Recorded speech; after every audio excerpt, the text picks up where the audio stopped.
Olha aqui pra mim e repete essa frase comigo. Aqui não tem vasinho. Tá entendido isso? Repetiu? Falou? Aqui não tem vasinho? Aí eu vou te explicar o porquê que eu gosto tanto de falar isso, porquê que eu pego tanto no pé das minhas alunas, para elas perderem esse vício de linguagem que é ficar falando tudo no diminutivo. Principalmente quando elas estão falando da arte delas, do trabalho delas, das peças delas e falam, né? Às vezes escreve até lá no Instagram, na bio do Instagram, ai, vasinhos bonitinhos para sua casinha, né? Ou, né, ai gente, eu tô vendendo esses vasinhos, esses pratinhos, quanto que eu cobro? Gente, pensa só nessa maneira de falar, ó. Quanto você paga num vasinho e quanto você paga num vaso, né? Um vasinho, você já pensa assim, uma coisinha, ele já é pequeno, mas aí vasinho ele é maisinho ainda. Ah, pago R$5, né? Agora, quanto você paga numa peça decorativa em concreto, tamanho mini ou tamanho P? Sabe? Tipo, quando você não usa esse inho, esse diminutivo, você já automaticamente melhora a relação de valor que a pessoa vai ter com aquela peça, tá? E eu ouso a dizer que isso não vale só para peças, isso vale para tudo que... Eu tenho uma implicância com diminutivos, tá? Não quer dizer que eu não os use, também uso às vezes, né?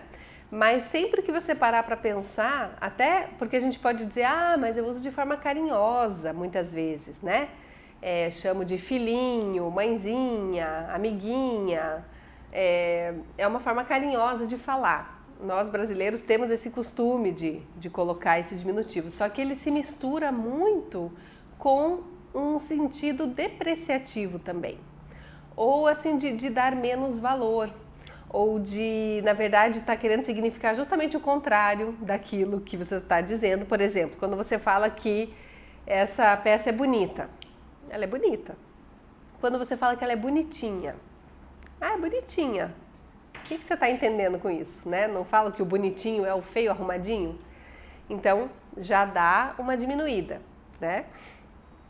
Vou contar uma coisa pra vocês.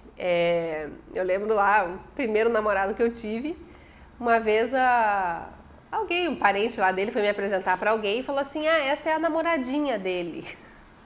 Quando eu ouvi essa, namoradinha? Não, mas que isso? Parece assim que tava menosprezando, entendeu? Ah, é a brincadeirinha ali dele, entendeu? Não, namoradinha não, sou namorada, né? Então para pensar, né? Eu tenho implicância, tem gente que me chama de Paulinha, eu não gosto que me chame de Paulinha. Até porque eu não sou uma pessoa pequena, sou uma pessoa grande, então eu sempre sinto que quando vem esse Paulinha, em algum lugar parece que isso está querendo me diminuir, entendeu? Ainda que eu sei que a intenção de quem está falando isso, na cabeça dela, é apenas ser carinhosa, mas eu acho que tem a mensagem subliminar, entendeu? Tem aquilo que está no inconsciente que passa junto. Então, fiquem atentos com essa história de diminutivo, se você usa muito ou se você se incomoda quando usam com você e como é que você usa isso em relação ao seu trabalho, né? O foco aqui é a gente falar do trabalho. Sempre que você apresentar aquilo que você faz como uma coisinha, né? Um trabalhinho, umas pecinhas, você mesmo está dando a ideia para quem está te ouvindo de que isso é pouca coisa, de que isso tem pouco valor, de que a pessoa não vai pagar muito por aquilo ali, ou que talvez ela nem queira ter porque é só uma coisinha, né? Uma lembrancinha. Quando alguém vem me perguntar assim, você faz uma lembrancinha? Já está entendido o quê? Que ela quer pagar pouco numa coisa bem pequenininha, né? E às vezes, gente, nós que trabalhamos com artesanato sabemos que nem tudo que é pequeno dá menos trabalho do que aquilo que é grande. Eu tenho coisas que o pequeno me dá muito mais trabalho do que se fosse grande, e o grande eu estaria ganhando 10 vezes mais do que eu posso cobrar naquela coisa pequena, tá? Quem faz outros trabalhos, quer ver? Uma coisa que eu tive a experiência nítida da diferença que é o macramê. Quem faz macramê acho que vai concordar comigo. Fazer painel de macramê, fazer hanger, né, que é uma coisa grande, mas é fácil. Você dá os nós grandes ali, poucos nós, está feita a peça.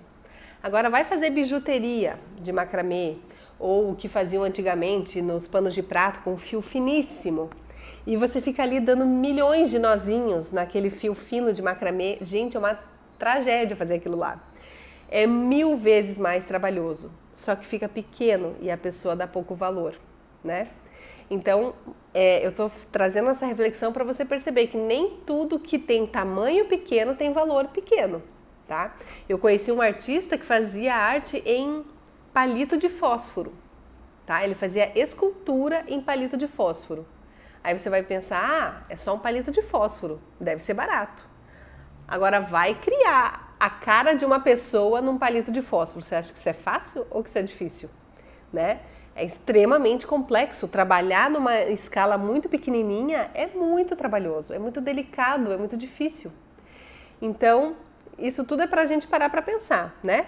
Às vezes você vai só fazer a conta burra ali, do tipo, esse é pequeno, vai menos material, então ele é muito mais barato. Ele pode ir menos material.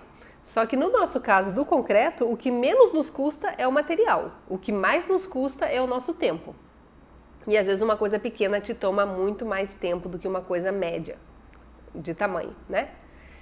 Então, gente, reflitam sobre essas questões, tá? Do que é barato, do que é caro, do que é simples, do que não é, de como você vai apresentar o valor do seu trabalho para o seu cliente e como às vezes a tua linguagem, a tua maneira de falar está depreciando o seu trabalho ao invés de estar enaltecendo o seu trabalho, tá? E aproveite para usar isso em todas as relações, né? Por que às vezes você chama uma coisa muito inho? Você dá valor para aquilo ali mesmo? Se fosse algo que você valorizasse de verdade, talvez você não chamaria de uma outra forma, né? Fica aí, né? A concreteira aqui é metida filósofa também e gosta de fazer provocações, tá bom? Me conta aí nos comentários o que vocês estão achando desse papo. Tchau, tchau!